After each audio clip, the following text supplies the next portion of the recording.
but is it somewhere that you look to players to really sort of stand up and be inspired by it? Can it be an inspirational place for the players in the squad tomorrow night?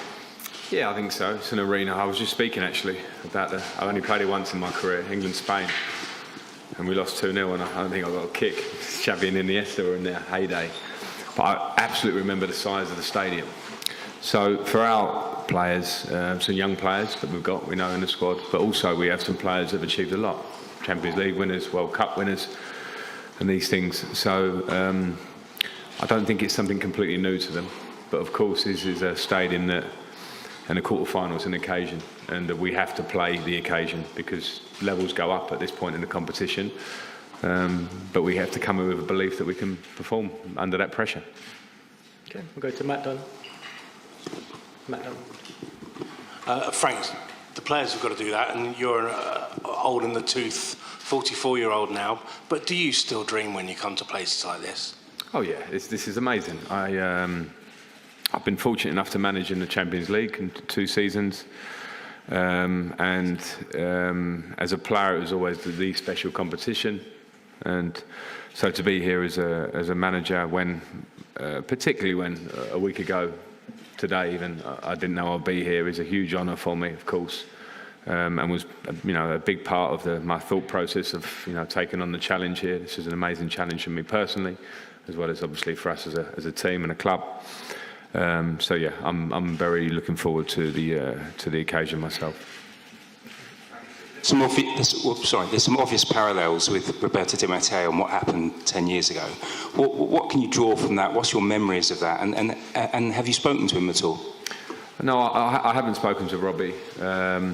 I exchanged some messages with a few people. Obviously, a lot of people Chelsea related, Gus Hiddink and ex-managers and people in the game. But I haven't spoken to Robbie. I think it's there are parallels in probably a simple sense. We're ex-players.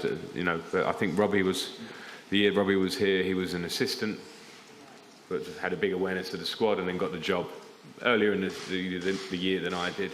And I was part of that process, obviously, and did an amazing job. I remember big parts of why he achieved what he achieved. So I think my situation is different in practice. I do have an awareness of the squad, but not a close hand to all of them. But yeah, I think I have to be careful making that parallel, because also we have very tough games in front of us starting tomorrow. So there's a lot of work to be done, but we're very committed to trying to if we can, create our own little bit of history. But the steps in front of us are very difficult, of course. Okay. Go to Nizar Kinsella.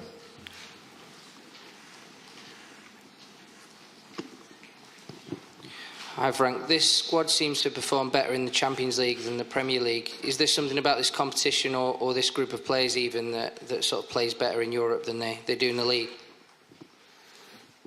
I'm not sure. I understand the question, and if you isolate this year as well, because I've viewed it from the outside, and I think there have been challenges this year, and the Premier League is also one of the greatest challenges in world football, because it's tough week in, week out, and those challenges have obviously taken us to a place where we don't want to be as Chelsea Football Club. So I think in the Champions League sometimes it offers you a bit of escapism from that, a different speed of game, knockout football. Those things can all contribute to getting a different success in the same season. I think when you get to this stage in the competition, I think you're playing teams of the level of Real Madrid, teams of the level who will be waiting for either team in the semi-final. So I think now the comparisons are sort of pretty worthless. It's all about what's in front of you. Gary? Frank, hello, back here. Hi. I've not seen you, so congratulations. Thanks. A couple of questions in one. Reports that Todd Boehly took advice from James Corden about appointing you. And when it comes to winning this competition, are Real Madrid in a league of their own? Wow.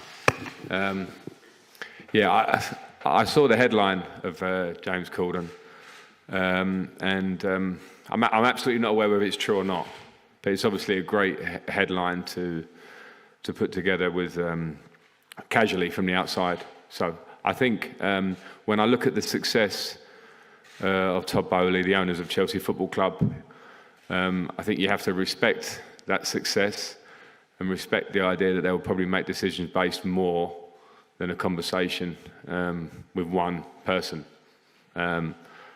So that's as much as I'm going to give your two questions. Gentleman there. Hola, Frank, Andrés Rubio para Televisión Española.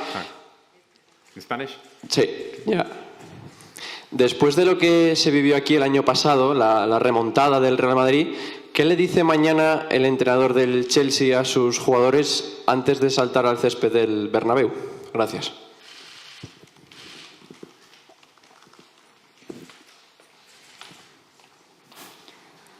Okay, I think every new year in football brings a new story, and so I think it's the year before that Chelsea came here and was successful in the Champions League in the knockout stage.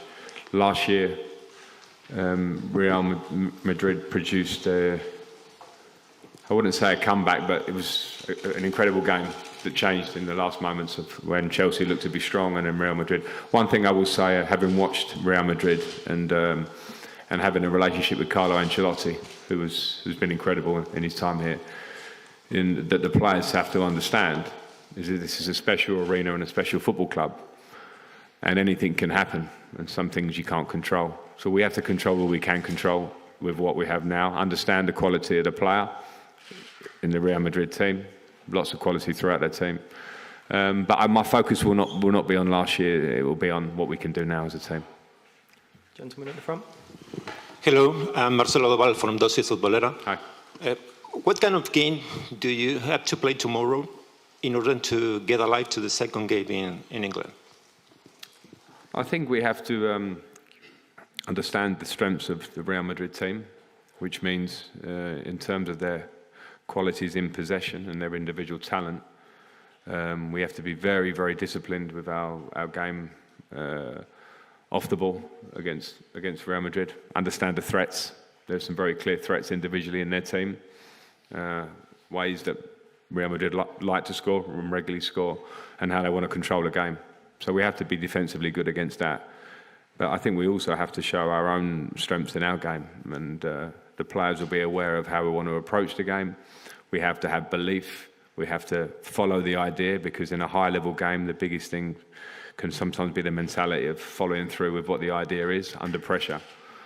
So we have to be, at this level, you have to be spot on with your game to take it back to Stamford Bridge next week in front of our home supporters.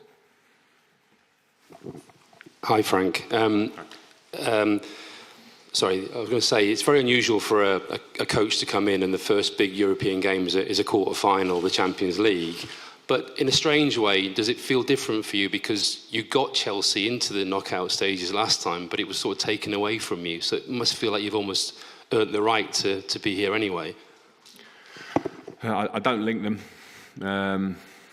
I know my part played in the last success, and it ended when I left the club as far as I was concerned, but my part was probably more than anything qualifying for the Champions League the year before in a tough season with a young squad.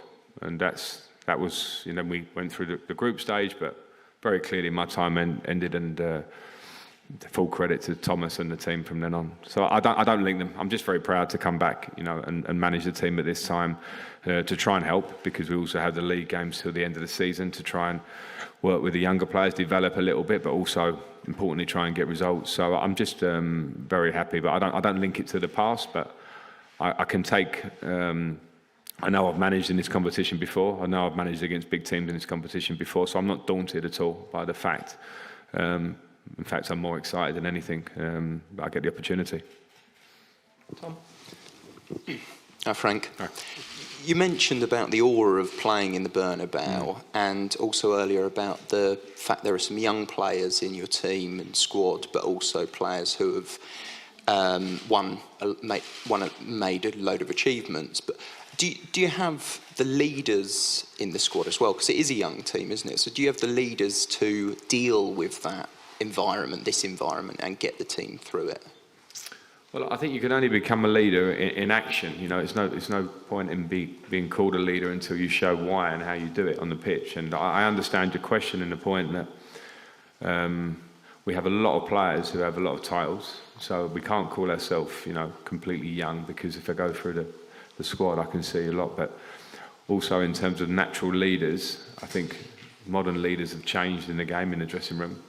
I don't think we can ever try and look 10 or 15 years back and try and replicate what a squad was or what leaders were. But for sure, where we have, brought in some younger players over the course of this season, we have to give them a chance to develop into being the leaders that we want them to be. So, Enzo's doing the media through there, and you'll speak to him. But in him, I see a leader.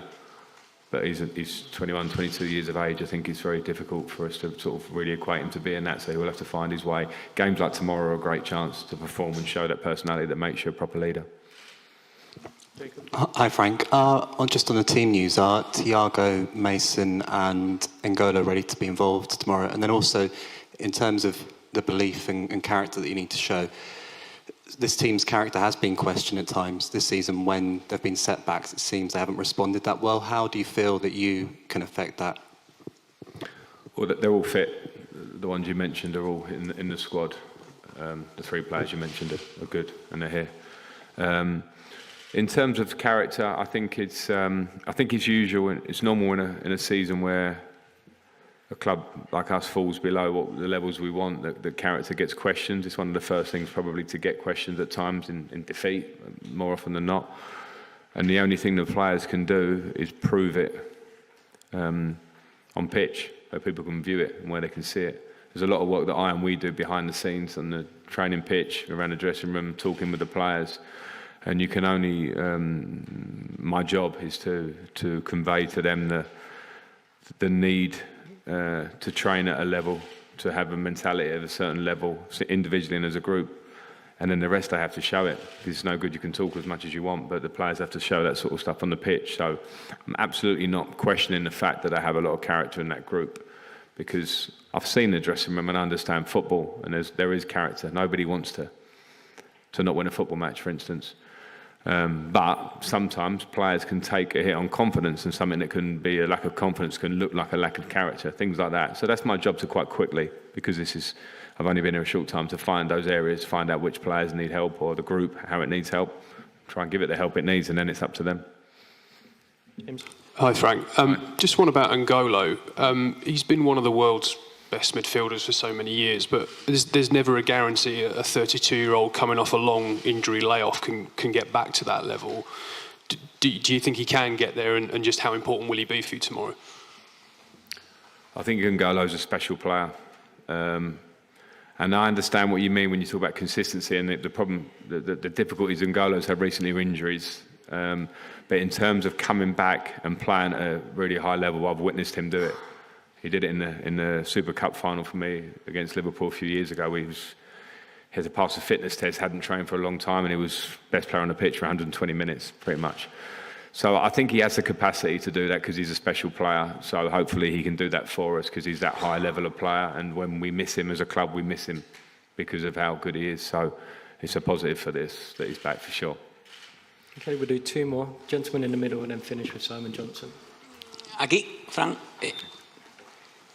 Diego Plaza, para el Chiringuito. Hablaba de la calidad individual de la plantilla del Real Madrid. No sé qué jugador del Real Madrid le preocupa más y si tiene algún plan especial para parar a alguno, ya sea Vinicius, Benzema, Rodrigo.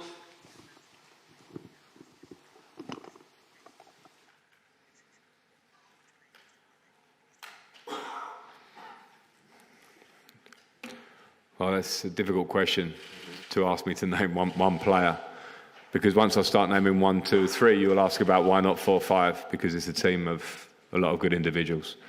I've got a huge amount of respect for the team. I think my biggest respect for the Real Madrid team and the success over the years is when I look at the players that have real longevity, that are serial winners. Benzema, Modric, Kroos, these players, because to appreciate what it takes at this level to win so regularly, keep motivation, affect the team around you, and be the leaders of the group, which I think quite clearly they are, I think is what makes them the special players that they are. So I have huge admiration for them, and they all, in a different way, have these incredible qualities. And of course, Vinicius Junior as well, as a young player, is some incredible qualities. So the way we have to try and work against it is be very clear to the players about those threats. And in certain areas of the pitch where we know the threats are repetitive, Vinicius Junior 1v1, these sort of things, Benzema's movement in the top area of the pitch, the players have to be aware of it and we have to deal with it. But they're very high-level players. Thank you. Final question, Simon Johnson. Hey, Frank. Hi, Simon.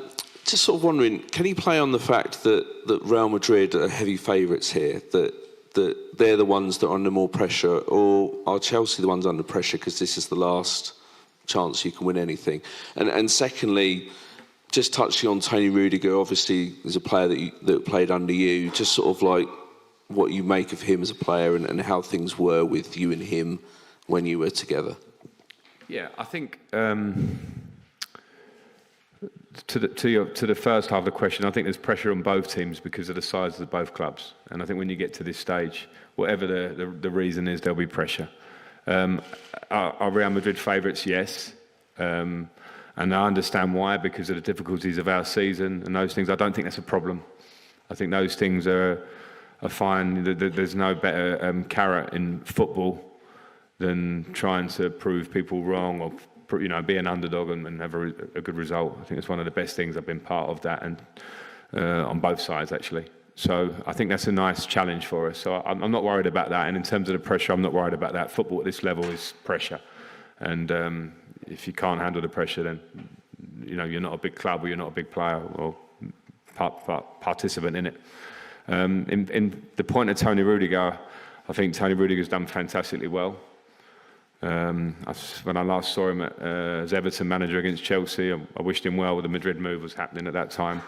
And my relationship with him was fine. A lot of people obviously like to speculate on relationships outside a football club. And as a manager of Chelsea, which I was and which I am again now, you have 25, 27 players. You have decisions to make every week. Antonio Rudiger played a lot for me. But obviously our story ended and the story continued. Part of a successful Champions League winning team and was a big part in it, and now he had his move, so good luck to him. Good luck to any professional who works as hard as Tony had in his career, from I know his early part of his career, to be coming and playing for Chelsea and Real Madrid. But he deserves it. Okay, we'll end it there. Thank you, everyone. Buenas tardes para todos. Bueno, Frank habló con el grupo un poco. Nada, dijo que mantengamos cabeza, que Chelsea es un club a nivel historia muy grande, que lo íbamos a sacar adelante. Nada, contó anécdota de que cuando ganaron la Champions 2012 nos dijo que estaba en su peor momento futbolístico de Chelsea, así que nada, es un gran ejemplo para nosotros. Y nada, mañana daremos lo mejor para representar a Chelsea de la mejor manera. Hola Enzo, aquí de frente, muy buenas tardes, soy Antón Meana de la cadena SER. Quería preguntarte por el Madrid. ¿Qué te parece el Madrid? Lo viste primero desde Lisboa, ahora desde Londres. El Madrid en la Copa de Europa, sus jugadores en el centro del campo donde tú te mueves, Modric, Kroos. ¿Qué te inspira o qué te dice el Madrid, si te pregunto por ellos? Bueno, sabemos que el Madrid es un club muy histórico, con mucha historia, con jugadores de gran jerarquía, pero nada, confiamos en nuestro trabajo de mañana, que haremos un buen partido. Y volviendo a la pregunta, Modric y Kroos, dos jugadores de gran jerarquía, que han ganado todo en el Madrid y una gran inspiración para todos los chicos. ¿Qué tal, Enzo? Aquí, Melchor Ruiz, de la cadena COPE. Oye, ¿qué es lo que más preocupa del Real Madrid y sobre todo cómo afrontáis este partido teniendo en cuenta que la vuelta es en Stamford Bridge? Yo no sé si este Real Madrid, por su historial, por lo que está haciendo en la Champions, asusta, da miedo y sobre todo habiéndole visto ante el Liverpool. No sé si has visto el partido más de una vez y sacamos conclusiones. ¿Qué es lo que más preocupa de este Real Madrid? Sobre todo teniendo en cuenta eso, que el partido de vuelta va a ser en Stamford Bridge. Bueno, miedo no, respeto sí, porque no deja de ser un partido de fútbol. Sabemos la gran jerarquía que tienen los delanteros del Madrid, tanto Benzema como Vinicius, Rodrigo, Valverde. Pero trataremos de restarlo con nuestros defensores, hacer un buen trabajo defensivo y llevar a cabo el partido de la mejor manera para definirnos en Stamford Bridge. ¿Qué tal, Enzo? Martín Einstein de ESPN. Te quería preguntar respecto a tu transformación a partir de la Copa del Mundo. El Madrid es un equipo que tiene mucha confianza, ¿no? Que no se da nunca por vencido, que fue un ejemplo la eliminatoria o la temporada pasada, cómo sacó las eliminatorias adelante con remontadas. Lo que viste con Argentina en el Mundial tuvo esa resiliencia, ¿no? Esa capacidad de reponerse ante momentos muy complicados dentro del partido. ¿Qué te da eso para volcarlo en partidos como estos en la Champions League? ¿Qué te dio esa experiencia? Buena pregunta. La verdad, momentos adversos en el fútbol siempre los hay. Los dos partidos en el Mundial me han dejado mucho aprendizaje. He aprendido mucho que en la adversidad hay que ser fuerte, hay que mantener la cabeza firme y hay que mirar para adelante porque Holanda no empató el partido en los últimos minutos y jugamos tiempo extra, pero siempre mantuvimos la cabeza, mantuvimos el foco y me dejó una gran enseñanza que siempre hay que ir para adelante y nunca hay que darse por vencido. Así que el Mundial me ha dejado mucho aprendizaje en eso, en la adversidad ser fuerte, así que he aprendido mucho en el Mundial de esa forma. Enzo, Marcelo Doval para Dosis Futbolera. Esta va a ser tu primera vez jugando en este campo. Has vivido muchas cosas en muy poco tiempo, de River al Benfica, del Benfica al Chelsea. ¿Cómo sientes la presión? ¿O es que en el Mundial te la has quitado toda o la presión de la Champions es diferente? Rüdiger hablaba hace unos pocos días, decía que él podía sentir que los equipos en la Champions tenían miedo.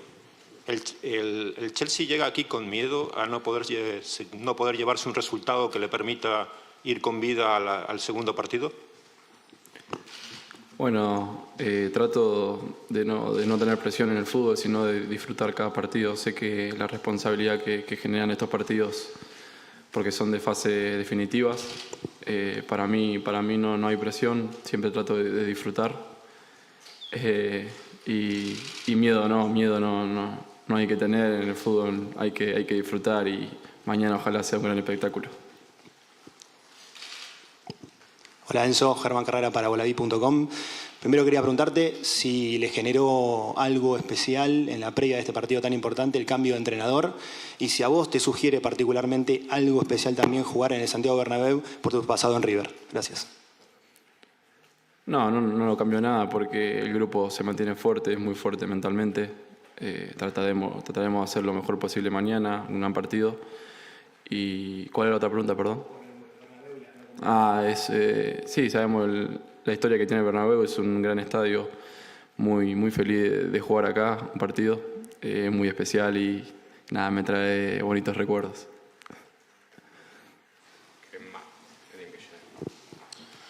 Enzo, you've said about how you're not afraid, and I don't believe for a minute you are, but is this an opportunity for you to show that you are this player that such a large sum of money was spent on, and a chance to show the Chelsea fans this is why the club believed you and backed you to this amount? It's a sum that you had no say in, but one that you have to carry with you. Is this your big chance? No, presión no tengo. Voy a disfrutar del partido, no tengo que mostrar creo que nada a nadie. No deja de ser un partido de fútbol, como dije antes. Voy a dar lo mejor de mí, como siempre digo.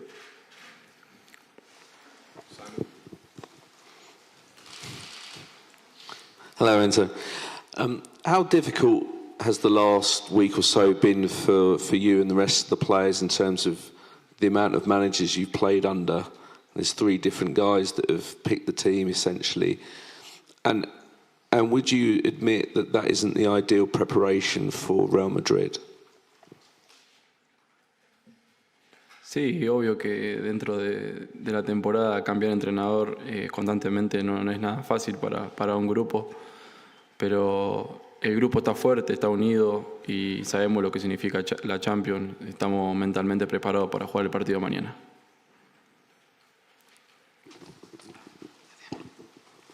Hola, Enzo. Aquí Diego Plaza del Chiringuito. En nuestro programa, Jorge de Alessandro, el técnico argentino, te definió, junto a tus compañeros del centro del campo de Argentina en el Mundial, como un Ferrari.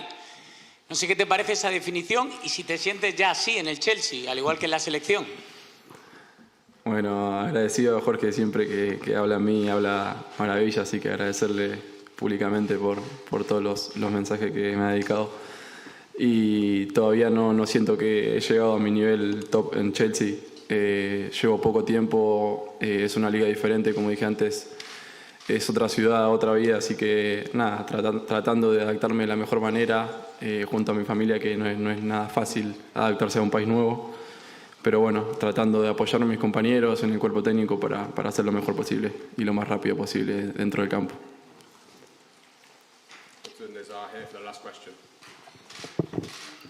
Okay. Hi Enzo. I wanted to ask you, Frank Lampard said that you're potentially a leader for the future. Did you come here to be a leader and sort of bring that personality on the pitch? Because some people say maybe Chelsea lacks some leadership. Bueno, muchas gracias.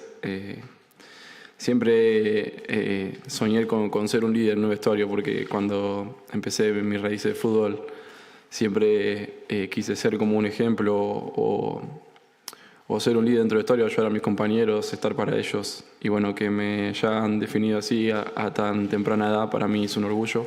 Agradecer a Frank por las palabras y tratar de siempre dar lo mejor de mí y ser un ejemplo para todos. Okay, thanks guys. Finished. Thank you. Gracias. La palabra que puede definir el arbitraje español en estos momentos es de descomposición. Después de años donde ha habido demasiada corrupción. Y o actúan o esto se va al garete. El fútbol español. Y ahí están los responsables. En la Liga, en la Federación y en los equipos de fútbol. Pero lo que se ha vivido durante estos años se define como una auténtica vergüenza. Y el arbitraje español vive una descomposición total. Y la desconfianza de los aficionados tiene motivaciones muy serias. Enríquez Negreira no ha tenido incidencia cero en las designaciones de árbitro, en las competencias de los árbitros, en los ascensos o descensos de los árbitros y en nada de importancia en lo que ha hecho. Dedicava, parece ser, o supuestamente el tiempo a otras cosas. De gol a gol, perquè demà al matí a les 6 ha d'agafar un avió per anar cap a Madrid per designar els àrbitres de la pròxima jornada. Si se puede, sí. Si se pot.